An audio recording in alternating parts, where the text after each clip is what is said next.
An economy doesn't always collapse with the sound of bombs. Sometimes it begins with a number so small no one even notices, like -0.3% in the GDP report of the first quarter. A short headline, skimmed over in the financial news, yet it echoes like a warning bell through the wood-paneled, glass-walled boardrooms of Ford, General Motors, and even the White House. In that moment, people begin to realize something is deeply wrong within the operating structure of the American economy. This anomaly didn't come from a virus, a financial crash, or a devastating hurricane.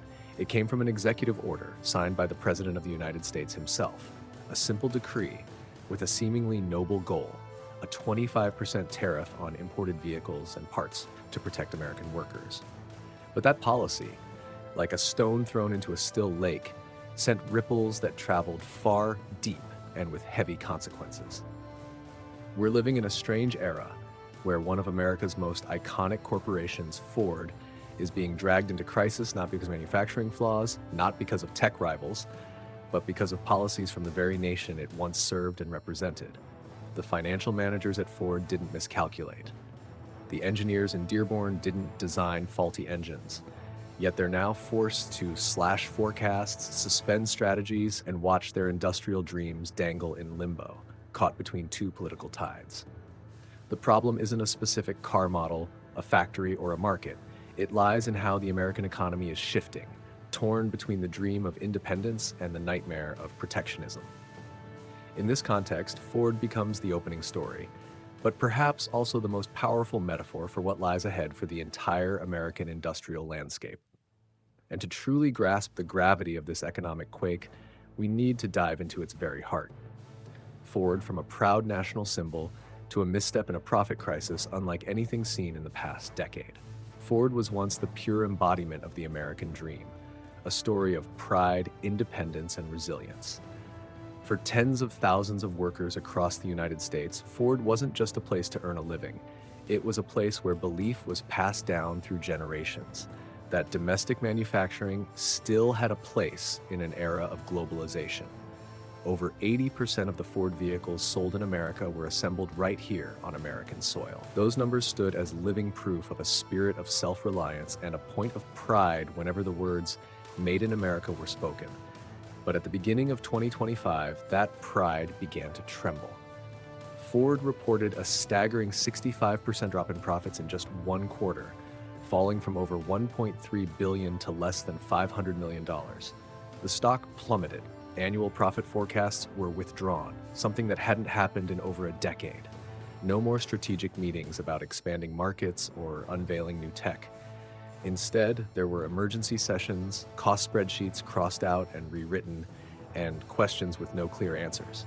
How many plants will we have to shut down? How many jobs will be cut? In Mexico, where Ford had invested heavily to streamline production costs, factories suddenly found themselves without orders. Models once seen as export hopes now became burdens, their costs inflated by new tariffs. And in China, once a promised land for EV expansion, orders vanished quietly after Beijing retaliated with tariffs as high as 145%. Ford didn't just lose revenue, it lost its global direction. And this wasn't just Ford. General Motors, Stellantis, and even Japanese automakers with US factories like Toyota and Honda were all caught in the same spiral of instability. Investor meetings were canceled, stock buyback programs suspended, and at the ground level, tens of thousands of workers heard the chilling warnings. Don't buy a house. Don't take out a loan. The risk of losing your job is very real. We're talking about a massive system where every link from assembly line workers to strategy directors is being forced into a reactive position by something that once felt far away, tax policy. But the bigger question is, why? How could a rock-solid industrial giant like Ford be brought to its knees just weeks after a single executive order? The answer, ironically, isn't found in the factories. It's found in the Oval Office. Since returning to the White House, President Donald Trump has made no secret of his intent to rewrite the rules of global trade. No longer placing faith in multilateral agreements or free market mechanisms, he's taken a more direct route, using tariffs as weapons to drive America's reindustrialization. And the 2025 tariff order was the first shot in that new war, a war where geopolitics begin to overpower markets and political decisions start to determine the fate of every factory, every vehicle, and every worker. The 2025 tariff policy isn't just a line printed on paper. It's a deliberate pivot, a bold move that reflects how Donald Trump sees the world after returning to the White House. In his second term, he no longer uses "Make America Great Again" as a rallying cry. He's turned it into a concrete strategy. Raise import taxes to force companies back to the homeland, revive shuttered factories, and bring workers back to forgotten industrial towns. But the world of 2025 is no longer the world of the 1980s. Supply chains have transcended borders. A car is no longer the product of a single country. It's the result over a dozen nations, hundreds of suppliers, and thousands of logistical decisions that stretch across continents. From Chilean copper wire to chips from Taiwan, from chassis made in Mexico to batteries from South Korea, everything is assembled within a complex system optimized by the logic of a global marketplace. And so when a new tariff policy is rolled out with the goal of rebuilding America, the first collision hits the most unexpected links in the chain. At its core, this tax policy is a geopolitical strike. It's not just aimed at products, it targets America's place in the global value chain. It sends a clear message. The US will no longer play nice if it means sacrificing domestic jobs. But once geopolitics are injected into supply chains, they reshape how companies behave. Multinational corporations can't afford to wait. They must recalculate their models, reassess their risks, and in many cases, shut down. Simply because no one wants to invest in a place where tomorrow a tweet could double your costs overnight. In the eyes of the Trump administration, tariffs are a declaration of war on dependency, especially on China.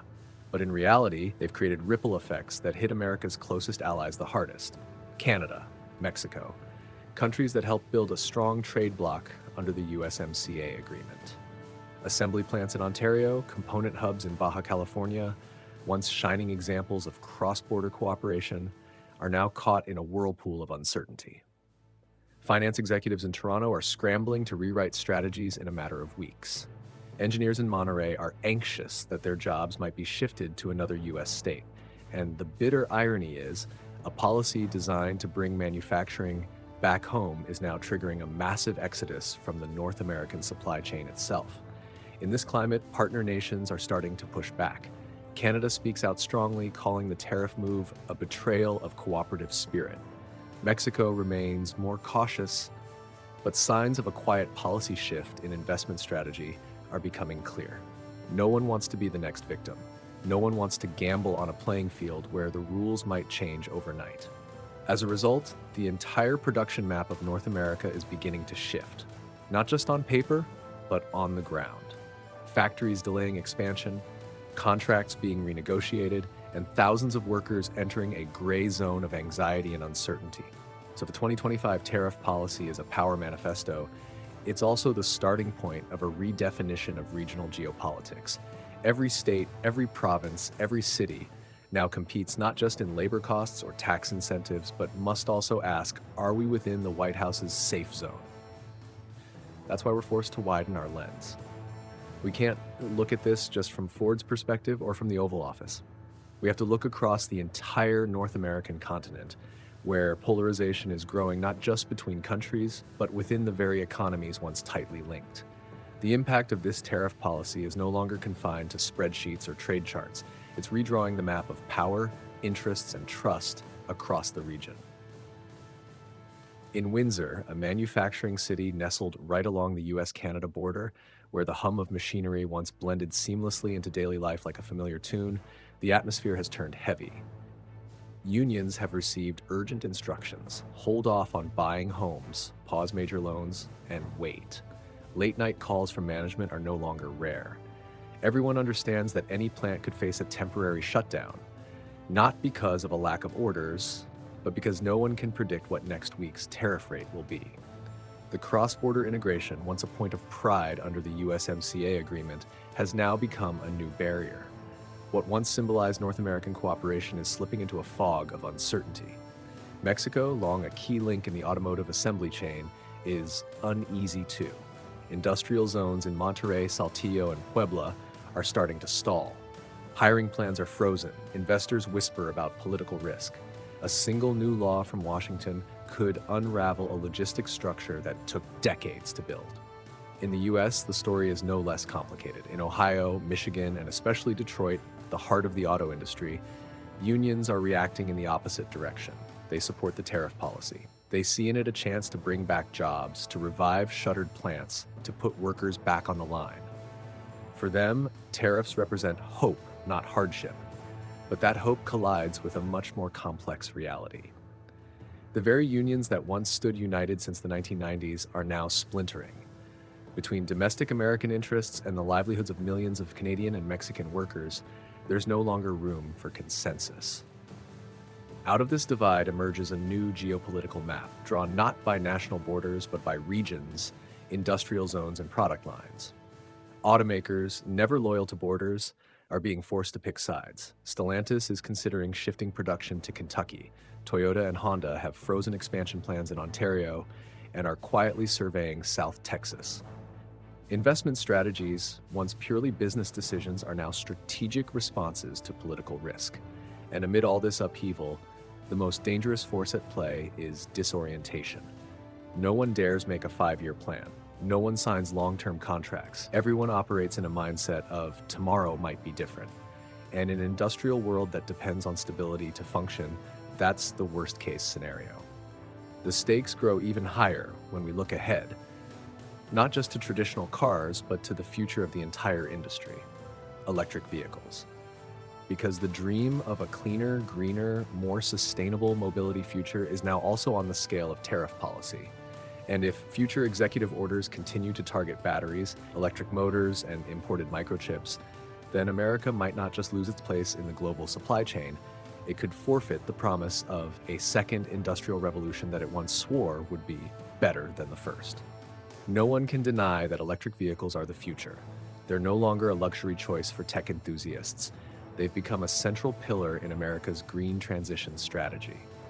From Ford to General Motors, from Tesla to a wave of emerging startups, all have staked their futures on the zero-emission mobility revolution. The government hasn't stood on the sidelines either. Tens of billions of dollars have been poured into charging infrastructure, vehicle subsidies, battery projects, and rare earth initiatives, driven by a deep belief that this is how America can protect the climate while holding its ground in the new global industrial order. And then a single executive order was signed. A small tax adjustment, just a few percentage points on imported components. Suddenly, that entire dream feels suspended in midair. Not because the technology isn't fast enough, not because consumers aren't interested, but because the current EV supply chain, put bluntly, still depends far too heavily on the outside world. Batteries, the heart of an electric vehicle, require lithium, cobalt, nickel, graphite, most of which come from Asia or Africa. Control chips, the brain of the system, are still primarily made in Taiwan, South Korea, and Japan. The most efficient assembly lines are in Mexico, where costs are lower and logistics are tightly connected to the US border. When tariffs begin hitting these inputs, the cost isn't just a few extra dollars per vehicle, it's the unraveling of an entire economic equation that once looked so clean on national strategy blueprints. Ford has had to pause several EV projects in Ontario and Tennessee due to surging component costs. GM delayed its battery plant expansion in Nuevo Leon. Startups like Rivian and Lucid are scrambling to find new suppliers or accept higher retail prices. But EVs, if they lose their price competitiveness, will lose their ability to go mainstream.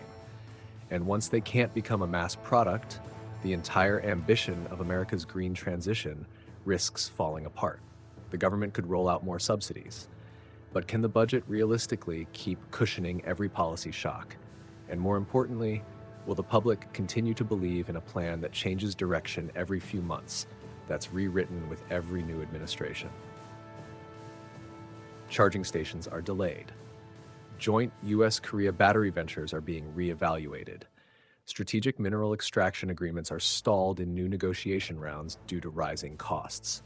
Step by step, layer by layer, like a domino effect, the green transition is slowing down. Meanwhile, competitors like China, responsible for more than 70% of global battery production, are only tightening their grip. Where America hoped to accelerate, it's now slipping behind. Where it aimed to lead, it's starting to lag. The most painful part is this: genuine efforts are being pushed into a space of doubt. Engineers who left gas-powered projects to pursue a clean future now find themselves at a crossroads. Companies that pledged loyalty to a green strategy are cutting staff and freezing hiring. And consumers, instead of embracing a new era of affordable, powerful, convenient EVs, are drifting back to the age-old question, should I just wait a few more years? What's happening now reveals a harsh, simple truth. You can have the technology, the market, and the will, but without policy stability, all of it can vanish with a single executive order. And when a country can't provide a sustainable runway for its own dreams, the bigger question must be asked, who will build the future? Who will carry forward the story of globalization in a time when the line between cooperation and self-defense grows thinner by the day? Globalization was once the great promise of the 21st century, a world where borders softened, where a chip made in Taiwan could be embedded in a car assembled in Mexico and driven through the streets of Detroit. A world where efficiency was optimized down to the minute, the kilometer, the last invested dollar. Businesses expanded, consumers benefited, and an entire generation grew up believing that with the right skills and enough hard work, opportunity would find you no matter where you lived. But then the cracks began to show, not because the idea of globalization was flawed, but because the world stopped trusting itself. The US-China trade war was a jolt. The COVID-19 pandemic was the second fracture. And now, with the 2025 tariff policy, pillars of that once solid faith, like Ford and the EV supply chain, are becoming living proof of a difficult truth. The world is restructuring itself in a way no one ever wished for. Businesses are no longer chasing the most efficient supply chain, they're seeking ones that are resilient, shock-proof, and geopolitically viable. Strategists no longer ask, where is this done best, but rather, where is this safest if there's a ban, a tariff spike, or a shipping blockade? As a result, costs rise, speed slows, and most importantly, global efficiency, the very foundation of modern production, is sacrificed. The post-globalization world isn't necessarily a closed one. It's still open, but selectively, cautiously, with political firewalls. A chip manufacturer won't just consider the quality of a factory line, they'll weigh whether that country is a government ally. An EV plant won't just factor labor costs, they'll study signals from the White House, Beijing, Brussels. In this new world, power doesn't lie with whoever makes the most, the fastest, but with whoever controls trust, supply chains, and core technologies. So who will build the future? China has the advantage of infrastructure, resources, and control. India boasts a young population and a rising manufacturing base. Europe offers sustainability, the rule of law, and a green vision.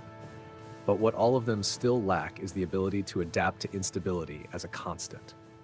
And it's precisely there where nations that manage to strike a balance between sovereignty and integration, between protectionism and cooperation, may rise to become the new centers of the world.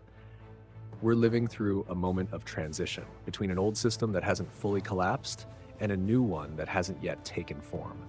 Every tariff decision, every trade directive, whether from the US, China, or anywhere else, now holds the power to reshape not just the flow of capital, but the way the world produces, operates, and trusts. In this moment, the future won't be built on promises. It will be built on preparation. It won't come from hard power, but from the ability to preserve trust in a world steadily losing its certainty. And perhaps the one who builds the future won't be the strongest, but the one who understands this. Globalization isn't dead. It's simply waiting for a new model, one that is more humane, more sustainable, and more resilient in the face of headwinds. We are living in a moment that defies easy definition. A tariff policy, seemingly limited to a few industries, a few numbers on financial reports, is now shaking the foundations of the industrial dream, the green dream, and even the image of America in the global order. Ford, General Motors, industrial towns across the US, workers in Canada, factories in Mexico, all are being swept into a storm where policy is no longer just a tool. It has become a life or death decision. The question is no longer, are tariffs right or wrong? But rather, where are we headed? Are we unknowingly sacrificing the future in a desperate attempt to hold on to a past that has already slipped away? Do we have the courage to build a new kind of industry, fairer, more sustainable, or are we doomed to repeat the same cycle of protectionism, disruption, and division? No one has a perfect answer, but one thing is certain: the future doesn't just happen. It's written day by day, through choices and through those who dare to ask the right questions at the right time. If what's happening right now has stirred something in you too, leave a comment below. Share your perspective, because every voice can be a building block in the larger conversation we so urgently need in these uncertain times. And if you want to keep following deep, thoughtful, and meaningful analysis, hit that subscribe button. Because this isn't just a place to tell stories about the economy, it's a place to help you see the world more clearly and understand exactly where you stand in the flow of it all.